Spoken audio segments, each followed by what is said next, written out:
12वीं कक्षा के सभी विद्यार्थियों का एक बार फिर से स्वागत है।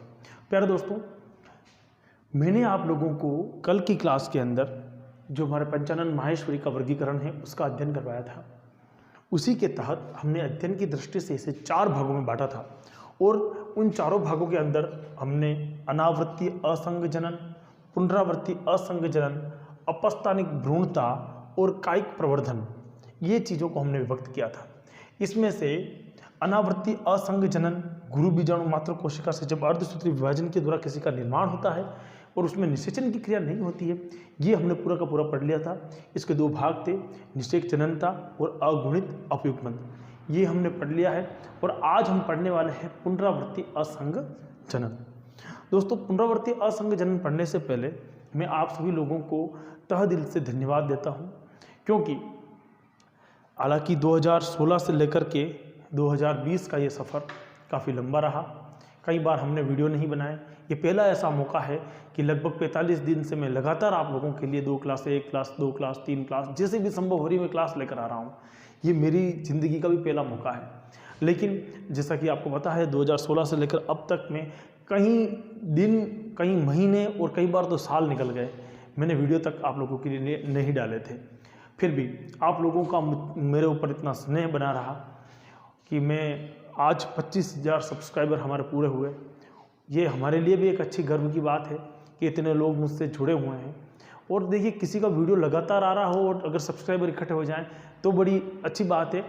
लेकिन बहुत दिनों तक अगर वीडियो ही नहीं आए और फिर भी लोग मुझे जुड़े रहे मेरे से, ये मेरे लिए गर्व की बात है कि आप लोगों ने मुझे इतना स्नेह दिया।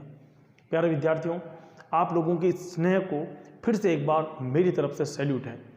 आप लोगों से मैं यही कहूँगा, मैं हमेशा कहता हूँ, सब्सक्राइब करना या नहीं करना इंसान की खुद की इच्छा होती है, उसे कहने से कुछ नहीं होता। क्योंकि मैं अच्छी ढंग से जानता हूँ, जो व्यक्ति 15-10 हज़ार रुपये का मोबाइल लेकर बैठता है, उसके पास में इतना विवेक, इतनी बुद्धि अवश्य होती है कि कौन सा चैनल काम का है और कौन सा नहीं। क्योंकि बारिश में जिस तरह से कुकुर-मुत्ते फैल जाते हैं, उस समय इस लॉकडाउन में बहुत सारे चैनल बने हैं और उन चैनल का उपयोग कहाँ हो सकता है वो आने वाले समय में पता लगेगा। तब तक आप लोग अपना अध्ययन जारी रखिए और मैं कोशिश करूंगा कि आपके लिए और भी श्रेष्ठ वीडियो लेकर हाजिर हूँ। दूसरी बात, 25,000 सब्सक्राइबर के साथ साथ में एक खुशी का मौका यह है कि हमारी क्लास में निशा मैम का बर्थडे है आज। आप लोगों ने उनके व्हाट्सअप नंबर पे, मेरे व्हाट्सअप नंबर पे काफ़ी मैसेज भेजे। मैसेज की तादाद इस प्रकार थी कि फ़ोन हैंग हो गए। आप लोगों का इतना प्रेम और इतना स्नेह हम लोगों को कहीं ना कहीं ये सोचने पे मजबूर कर देता है कि लगातार इसी तरह से स्नेह बना रहे। इसके लिए हम लगातार आप लोगों के लिए कुछ श्रेष्ठ करेंगे। आप लोगों को उनकी तरफ से तहे दिल से धन्यवाद। मैं कोशिश करूंगा कि वो भी इस क्लास के बीच में या इस क्लास के बाद में आप लोगों के बीच में लाइव आए और आपका सीधा संबोधन वो दें आपको। आज रात को शाम को 8 बजे मोदी जी फिर लाइव आ रहे हैं, आप लोग वो भी ध्यान से देखिएगा, क्योंकि देश अभी वर्तमान में बहुत ख़राब परिस्थिति से गुजर रहा है। और ऐसी परिस्थिति में अगर हमारे से जो बन सकता है वो हमें करना है। अगर आप एक पुलिसकर्मी हैं तो पुलिसकर्मी की ड्यूटी निभानी है, एक सफाई कर्मी है तो सफाई कर्मी की ड्यूटी निभानी है, और मेरे जैसे अगर आप एक टीचर हैं तो आपकी पहली ड्यूटी बनती है कि आप विद्यार्थियों को इंगेज रखें। मैं वही कोशिश कर रहा हूँ। चलिए, ये तो थी मेरी बात जो मुझे कहनी थी, मैंने आपको कही। अब हम बात करेंगे पुनरावृत्ति असंग जनन की। इसको ध्यान से समझ लेते हैं, इसलिए मैं ये मिटा रहा हूँ, ठीक है। अनावृत्ति असंग जनन के बाद में पुनरावृत्ति असंग जनन। पुनरावृत्ति असंग जनन क्या है, इसको थोड़ा सा अपन अपनी भाषा में समझेंगे तो मुझे लगता है, और मैं जो समझाने की कोशिश कर रहा हूँ मैं बहुत इजी शब्दों में समझाने की कोशिश कर रहा हूँ, बार बार कोशिश कर रहा हूँ।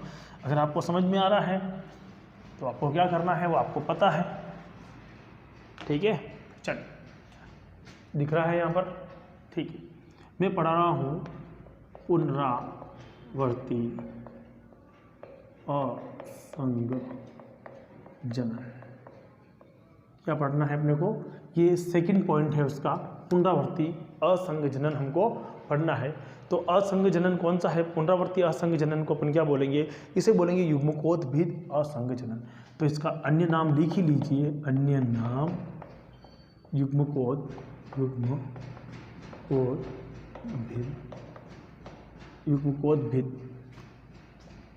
असंग जनन। इसमें क्या होगा, तो अर्धसूत्री विभाजन पूर्ण नहीं होता, पूर्ण नहीं होता। क्या बात बोल रहा हूं मैं, सीधा सा शॉर्ट पॉइंट क्या याद रखना है, शॉर्ट पॉइंट ये याद रखना है कि विभाजन जो है वो अर्धसूत्री विभाजन जो है वो क्या है, पूरा नहीं होता है, आधा अधूरा हो जाए, और ऐसी परिस्थिति में हम क्या बोलते हैं उसको पुनरावृत्ति असंग जनन के नाम से जानते हैं। क्लियर है, पुनरावृत्ति असंग जनन किसे बोल रहे हैं कि जब क्या हो जाए अर्धसूत्री विभाजन पूर्ण नहीं होता है तो और क्या हो जाए, तो इस विधि को अपन क्या बोल देंगे, पुनरावृत्ति असंग जनन। यानी कि जब किसी भ्रूण का निर्माण, जब किसी भ्रूण का निर्माण अर्धसूत्री विभाजन के अपूर्ण होने से, यहाँ पूर्ण नहीं होने से उसे बोलेंगे अपूर्ण होने से हो तो इसे पुनरावर्ती क्या कहेंगे, पुनरावर्ती असंग जनन कहते हैं, पुनरावर्ती असंग जनन कहते हैं। अब इसके कितने प्रकार हैं, क्या शब्द आएगा, प्रकार। तो मूलतः इसके दो प्रकार हैं। पुनरावृत्ति असंग जनन को कितने भागों में बांटा जा सकता है, तो मूलतः कितने भागों में बांटेंगे, दो प्रकार के भागों में बांटेंगे। पहला भाग कौन सा होगा, जनन अपबीजाणुता। क्या होगा, जनन अपबीजाणुता,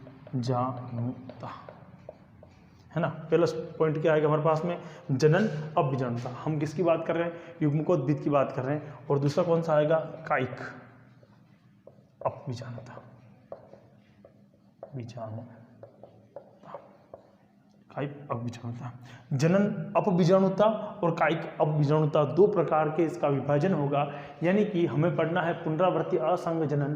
पुनरावृत्ति असंग जनन को ही हमने युग्मोद्भिद असंग जनन के नाम से कहा। अर्धसूत्री विभाजन जब पूरा नहीं होता है, यानी कि बीच में अपूर्ण रह जाता है, तो ऐसी परिस्थिति में जिस प्रकार से भ्रूण का निर्माण तो हो जाता है, और उस भ्रूण के निर्माण को हम क्या कहते हैं, पुनरावृत्ति असंग जनन कहते हैं। इसकी मूलतः कितनी विधियां हैं, तो इसकी मूलतः दो विधियां हैं। पहली विधि कौन सी है, पहली विधि का नाम आता है हमारे पास में जनन अपबीजाणुता, और दूसरी विधि कौन सी आती है हमारे पास में, तो दूसरी विधि आएगी कायिक अपबीजाणुता। ये दो प्रकार की विधि आएगी। पहली विधि के अंदर क्या होगा, तो भ्रूण का जो विकास होगा वो किससे होगा, प्रप्रसू कोशिका से होगा। तो भ्रूण का निर्माण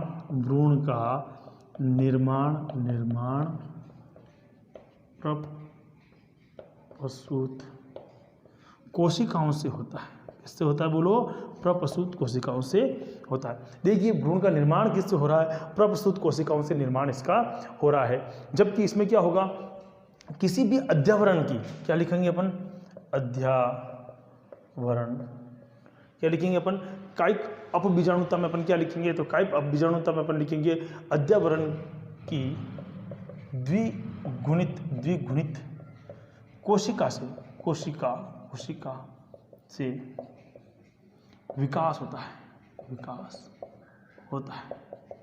देखिए किससे विकास हो रहा है, तो कायिक अपबीजाणुता। पहली बात देखिए जनन अपबीजाणुता में क्या होगा, भ्रूण का निर्माण किससे हो रहा है, प्रसूत कोशिकाओं से हो रहा है। जबकि कायिक से किसमें हो रहा है हमारे पास में, तो कायिक में मतलब क्या हो गया, कोई भी अध्यावरण जो जिसमें अपने आप में क्या होता है 2n होती है, कोशिका कैसी है, द्विगुणित होती है। इसमें कोशिका भ्रूण किसका विकास से हो रहा है, n कोशिका से हो रहा है। ध्यान देना, ये बिल्कुल इसीलिए हमने युग्मकोद्भिद अवस्था बोला है इसको, इसीलिए अपन ने क्या बोला, इसको युग्मकोद्भिद बोला है। तो अब हमारे पास में कितनी चीज़ें पढ़ी अपन ने, हमने सबसे पहले पढ़ा था, और उसके बाद में सेकंड पॉइंट कौन सा था, पुनरावृत्ति, है ना। अब पुनरावृत्ति के बाद में हमारे पास में तीसरा कौन सा आएगा, तो तीसरा आपको ध्यान होना चाहिए अपस्थानिक था, अपस्थानिक। तीसरा कौन है अपने पास में, अपस्थानिक। क्या बोलेंगे उसको, पूरा नाम क्या होगा, अपस्थानिक भ्रूणता। नाम से समझ में आ रहा अपस्थानिक भ्रूणता। और अपस्थानिक भ्रूणता का अन्य नाम क्या हो सकता है, बताओ अन्य नाम क्या होगा। जब इसका नाम अपन ने युग्मकोद्भिद रखा तो इसका नाम क्या होगा, बीजाणुद्भिद होगा कि नहीं होगा। तो देखिए इसको क्या बोलेंगे, बीजाणुद्भिद अवस्था, या बीजाणुद्भिद असंग जनन भी कह सकते हैं। असंग जनन, बीजाणुद्भिद असंग जनन के नाम से भी अपन जान सकते हैं। क्लियर है क्या? बीजाणुद्भिद असंग जनन के नाम से भी जान सकते हैं। इसका निर्माण किससे होगा? इसका निर्माण किससे होगा, इसको समझते हैं। देखिए, ये जो बीजाणुद्भिद असंग जनन का निर्माण होगा वो भ्रूण के बाहर किसी भी बीजांड के अध्यवरण से हो जाएगा। क्या लिखेंगे? भ्रूण के बाहर किसी भी बीजांड भी बड़ा आएगा, बीजांड अध्यवरण कोशिका से होता है, कोशिका से होता है। मेरी बात समझिए, बीजाणुद्भिद असंग जनन किसे बोलेंगे? बीजाणुद्भिद असंग जनन किसे बोलेंगे? कि भ्रूण के बाहर जो भ्रूण का निर्माण हो रहा है उसके बाहर कोई भी अध्यवरण है, बीजांड का कोई भी क्या है? अध्यवरण है। उस अध्यवरण से, बीजांड के बाहर का जो अध्यवरण बना हुआ है उस अध्यवरण के किसी भी कोशिका से किसका निर्माण हो जाए? इसका निर्माण हो जाए। एग्जाम्पल क्या लेंगे? तो आपकी बुक में किताब में दे रखा है, एक तो नींबू और एक देखा आम, ये दोनों एग्जाम्पल दे रखे हैं, नींबू और आम। क्लियर है क्या? इसके बाद में हमारे पास में एक चौथा पॉइंट आता है, और चौथा पॉइंट जो आता है वो आता है काइक, है ना। और काइक बहुत इजी है, इसलिए मैं यहीं लिख देता हूँ, छोटा भी है। देखिए, काइक है ना। काइक में क्या होगा? पुष्पों के स्थान पर पत्र कलिकाएं पाई जाती है।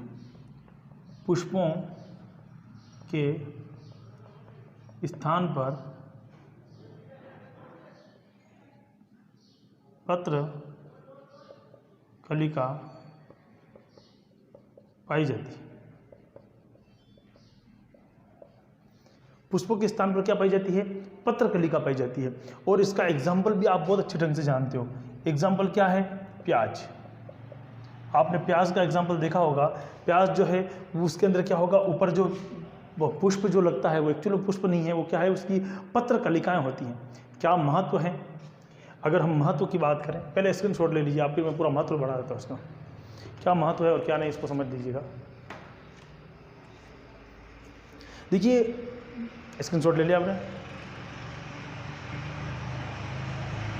महत्व क्या है आखिरकार? असंग जनन के अंदर जी ये अपने पास में पुनरावृत्ति हो रही है, इसका क्या महत्व है? उसके साथ साथ में जो असंग जनन के अंदर हम बात कर रहे हैं कि अपस्थानिक भ्रूणता हो रही है, इसका क्या महत्व है? कायिक क्रियाएं हो रही है, इसका क्या महत्व है? तो पूरा मिला के अपन क्या पढ़ेंगे? असंग जनन का महत्व। क्या पढ़ रहे हैं अपन? हम पढ़ रहे हैं असंग जनन का महत्व। असंग जनन का महत्व, क्या महत्व है इसका? सबसे पहला वाला महत्व क्या होगा?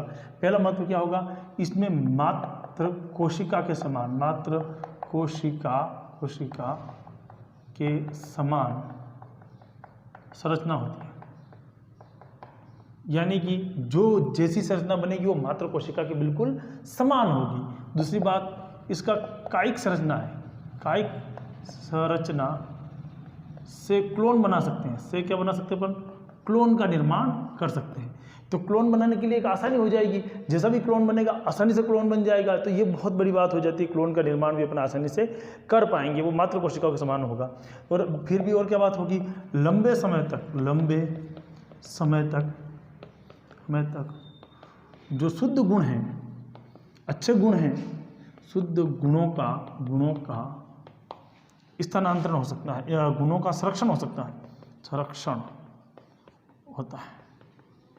जो गुण उसमें है वो गुण रहेंगे, बाहर जाएंगे नहीं, तो शुद्ध गुण है वो बच जाएंगे, और जो गुण उनको चाहिए वो हमारे पास में उपयोगी सिद्ध हो जाएंगे। असंग जनन के लिए मात्र कोशिका के समान संरचना बन जाएगी। फिर क्या होगी? इसमें क्लोन करना आसान हो जाएगा, और लंबे समय तक गुणों को क्या रख सकते हैं अपन? सुरक्षित रख सकते हैं। ये हमारे लिए बहुत ही महत्वपूर्ण पॉइंट हो जाएगा। इस प्रकार से हमने जो अपस्थानिकता है, कायिकता है, या प्रसंग पूरक जो हमने पढ़ा अभी वर्तमान में हमारे पास में कि असंग जनन है, इसका ये महत्व हो गया कि असंग जनन हमारे कहाँ पर उपयोगी है, इसको हमने समझ लिया। देखिए, असंग जनन का महत्व के बाद में अगला जो टॉपिक आएगा वो बहुत ही महत्वपूर्ण होगा। तब तक आप घर पर रहिए, सुरक्षित रहिए, बाहर नहीं जाना, अपने मित्रों को वीडियो शेयर कीजिए, पढ़ाने की कोशिश कीजिए उनको। अगर आपको हमारा वीडियो अच्छा लगा है तो तुरंत प्रभाव से इसको शेयर कर दीजिए। लाइक करें ना करें उससे कोई फ़र्क नहीं पड़ता, लेकिन शेयर कर दीजिए, क्योंकि लाइक तो आप तभी कर देते हो अगर किसी इंसान को वीडियो समझ में आता है तो सबसे पहले हाथ वहीं पर जाता है, मुझे पता है, तो इसमें कोई बात नहीं, लेकिन उसे शेयर जरूर कर दीजिए, क्योंकि हो सकता है आपके मित्र के लिए बहुत ही उपयोगी हो। जय हिंद, जय भारत।